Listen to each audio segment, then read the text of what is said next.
మా ఇంట్లో శ్రీరామనవమి రోజు ఒక స్పెషల్ స్మెల్ వస్తుందండి.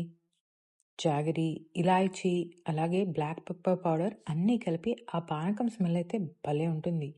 చిన్నప్పుడు నేను తరచూ అడుగుతూ ఉండేదాన్ని, ఈ పానకం వడపప్పు ఇంతకీ ఎందుకు చేస్తాం అని. ఇప్పుడు అర్థమైంది.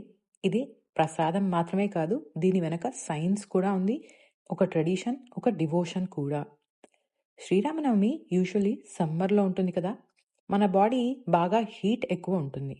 అందుకనే ఈ పానకం, వడపప్పు. పానకం చాలా ఈజీ అండి.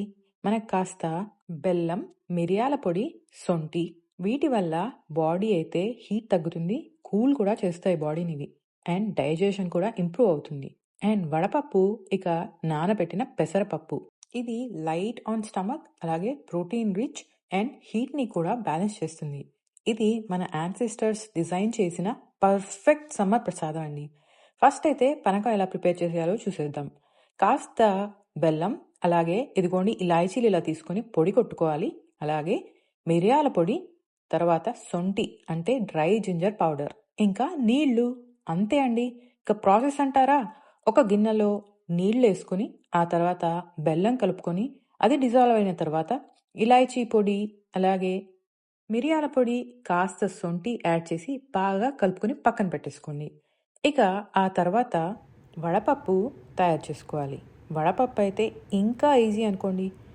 పెసరపప్పుని ఒక గంట పాటు నీళ్ళల్లో సోక్ చేసుకుని ఆ గంట తర్వాత నీళ్లు డ్రైన్ చేశారంటే చక్కగా మెత్తగా కాస్త పప్పు నానిపోయి ఉంటుంది.